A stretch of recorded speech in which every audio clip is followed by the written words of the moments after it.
Toyota's top-selling SUV that's now offered in a hybrid, has gone through some changes for 2022. So let's jump inside and talk about what's different for the all-new RAV4 XLE Hybrid.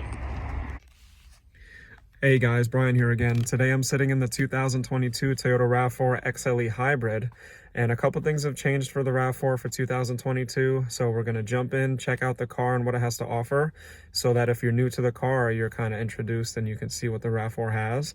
And then we'll talk about what's a little bit different between the 2021 and the 2022. But more importantly, if you're new to the channel, thank you so much for checking me out. And if you're a subscriber and you're tuning in again, I really appreciate your support. Let's check it out. So if you're familiar with the RAV4 platform, the first thing you're going to notice about the new RAV4 XLE is that the headlights are different. So what was nice about the hybrid XLE for 2021 was you did have an updated headlight with the projector beam, but now the headlight is completely different. So we have an LED strip that's going over here on the top, and the projector has been lowered, and then we have our separate amber signal here with some black plastic. So with the lights on, this is what we look like here. We have a flip mirror for the high beam, and then here's our LED strip lit up right over here. But the elephant in the room that we're going to talk about now is the fog lights. So you have to go with either the gas or hybrid XLE Premium to get the fog lights. No fog lights anymore, and a non-functioning vent down here. And if you have a 2021 or you're in the market for one pre-owned or leftover, if the store has any, here's what the fog lights would look like. LED with a projector. We're still retaining the design in the front where we have lots of airflow with a fully functioning grille here, and then down below we have even more airflow with a shuttering system to manage the heat and cooling for the hybrid system. Now we all know that the dead giveaway that a Toyota's hybrid is that it has the blue shutter around the emblem, and what it used to be was on the fender there would actually be a badge right over here saying that it's hybrid, but now to sleek up the design for 2022, that badge has been removed and it's only in the back. The exterior design is going to be identical to the previous year with all the sharp edges and lines, very nicely done. And at the XLE hybrid level, we're still getting the standard color matching mirrors with the turn signal. But one thing that's different that many people haven't noticed yet is that even though the wheels are the same size, they're a shade darker. So on a 2021 RAV4 XLE or XLE Hybrid or LE Hybrid, you had these 5-spoked rims that had more of a bright alloy finish. Now for those same models for 2022, we have a slightly darker shade to give it a more aggressive look.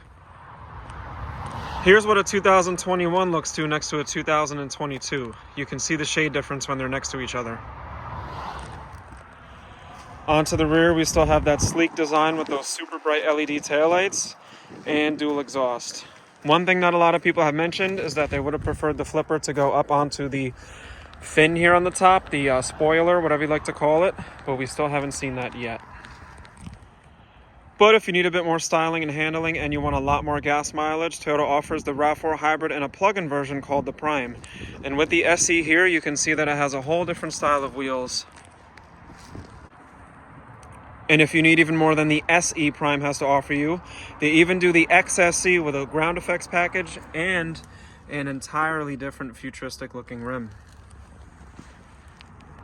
These two models in the Prime family still display the plug-in hybrid badge on the side to distinguish them between regular hybrids, letting you know at a distance that you can plug them in. And before we work our way inside, another thing that's standard on the XLE Hybrid RAV4, not only are the painted mirrors going to be standard, they also have blind spot monitor standard to warn you when somebody's in your blind spot, and they're heated so they'll melt the ice and frost off of the mirrors. You're also getting Toyota Safety Sense 2.0 just like last year, which means you have a camera right in the windshield, a radar device behind the emblem, and the car is basically going to see what's in front of it. That means your high beams are going to be automatic when it senses other cars, but you can still do it in manual mode. It'll have lane departure alert that alerts you when you're going out of your lane and steer you back into your lane. You're even getting an adaptive cruise control that'll sense cars in front of you when you come up on them on the highway, and it will slow down with 3 sensitivity levels. And the pre-collision system, which has pedestrian detection, where if you don't brake on time, it will alert you, and if you don't respond, it'll try to stop on its own. So for packages, there are 3 different packages on the 2022 RAV4, just like last year, and this has one of them. The package that we have on this one is the XLE convenience package, which is going to give us the height adjustable power liftgate and the moonroof. So with the simple push of a button on the hatchback, the fob, or the dashboard, you can open up the height adjustable hatchback that has 5 different height adjustments. And since the hatchback is open, we have plenty of space down to the knee level for the average height person. A cubby area here, just the same as last year. A 12-volt plug, but another update. Instead of the little yellow candle lights, all of our interior lights are bright white LED. Underneath the storage area, we have a temporary spare to get you back to the closest repair center, with a little bit of extra storage for emergency gear. In the back row, we actually have a dedicated ventilation for the rear passengers, not with a separate temperature, but also 2 USB-Cs for charging. And unlike the generation before this, there's only one lever to fold the seats down in a 60-40 split. One of the compliments that the RAV4 gets is that from the inside, it has wonderful visibility for front and rear passengers. With 219 horsepower and 40 miles per gallon blend, Toyota's 2.5 liter 4-cylinder, mated to an eCVT that's very reliable and easy to drive, will make it a seamless pleasure when you push the push start button and step on the gas. Also, like last year, we have a simple Toyota key fob where if we leave it in our pocket, you have the smart key system, so you can lock it by putting your fingers on the 2 lines, or there we go, opening it up by grabbing the handle. And another nice feature about that fob system is, if you leave the fob in the car, it refuses to lock. And not only that, it has a slide-out key system, so if the battery on the fob dies, I can still get into the vehicle and simply push this smart key against the push-button starter, and it'll start right up. Here's what it looks like getting into your 2022 RAV4 XLE.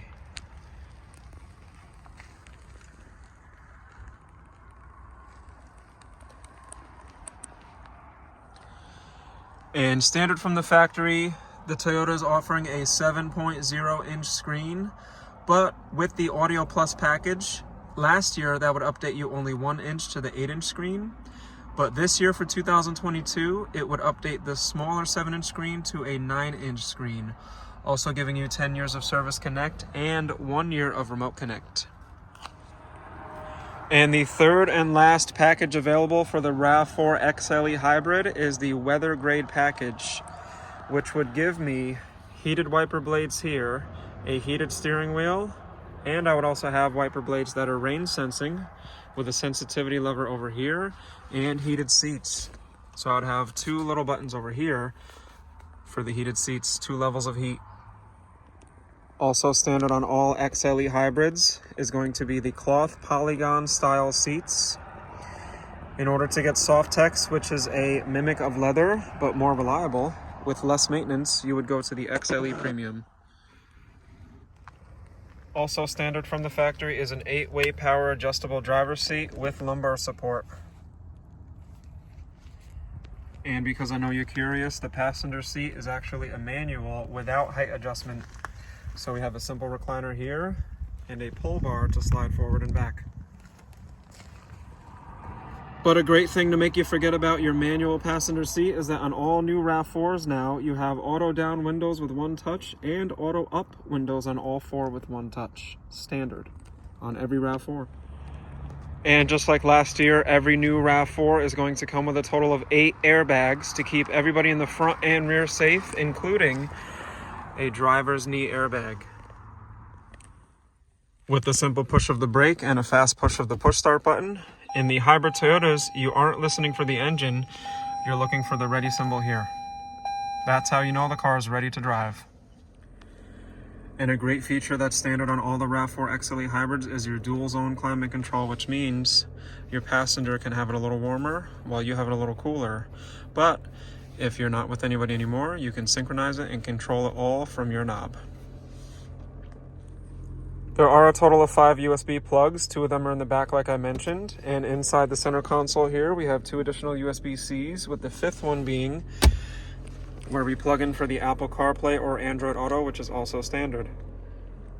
Another convenience feature that's appreciated, held on from last year, is the automatic electronic parking brake that disengages when you take it out of park and re-engages when you put it back into park. And you also have a brake hold feature that'll actually allow you to come to a full stop while you're in drive and take your foot off the brake. Great for city driving and the drive-through.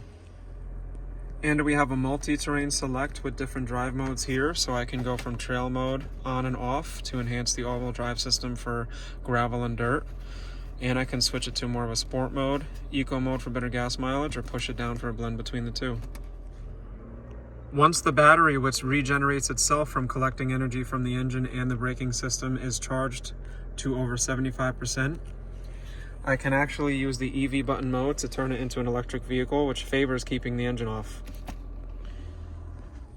When I push that button, if you could hear, the engine kicked off, and I'll have a little badge here in green to signify. Once the battery has discharged to a certain percent, or I'm traveling at a certain speed and the demands are higher, the car will actually remove itself from EV mode. But if I want to, I can simply take the car out of EV mode, which turns the engine right back on. So even though the car does all the thinking for you, you can manipulate the system a little bit on your own. Another great thing about going with the hybrid versus the gas model is that the front and rear axles are powered independently by their own electric motor that we call MG1 and MG2, so there's no mechanical connection between the front and back axles.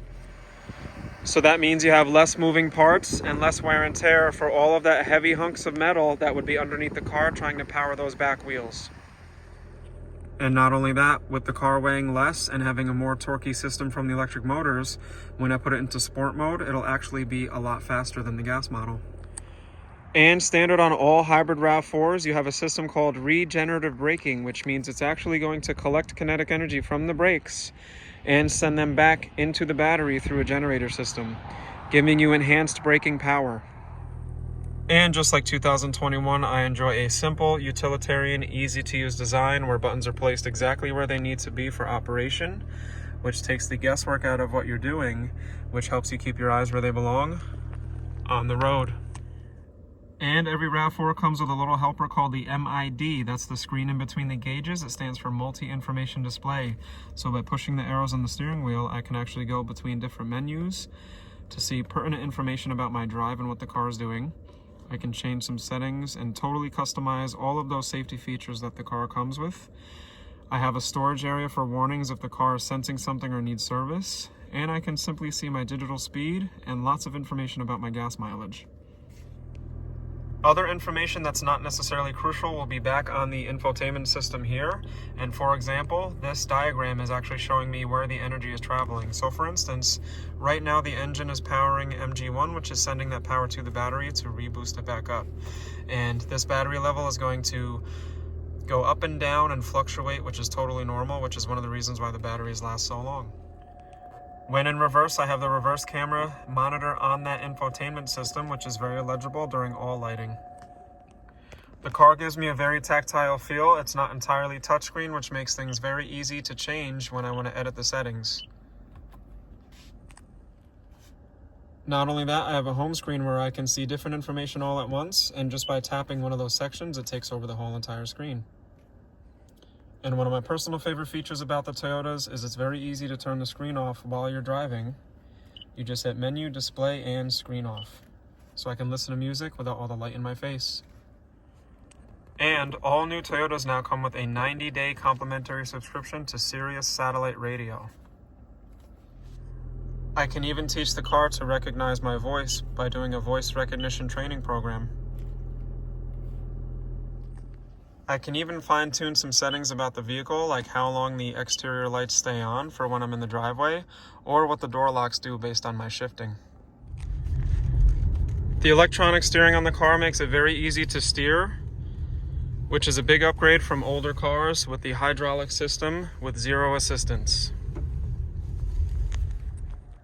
And like mentioned, by putting into sport mode, the RAV4 Hybrid is definitely a pleasure to drive. with plenty of visibility. I can turn the car off with a simple push of the button, and I get a summary on the screen of all of my eco information. So there it is, guys, the 2022 RAV4 XLE. Let me know what you thought about this video and what you think of the changes. If you're in the market and you're not sure, I hope this video helped you figure it out. Thanks again for everybody's support, and I'll see you in the next video. Peace.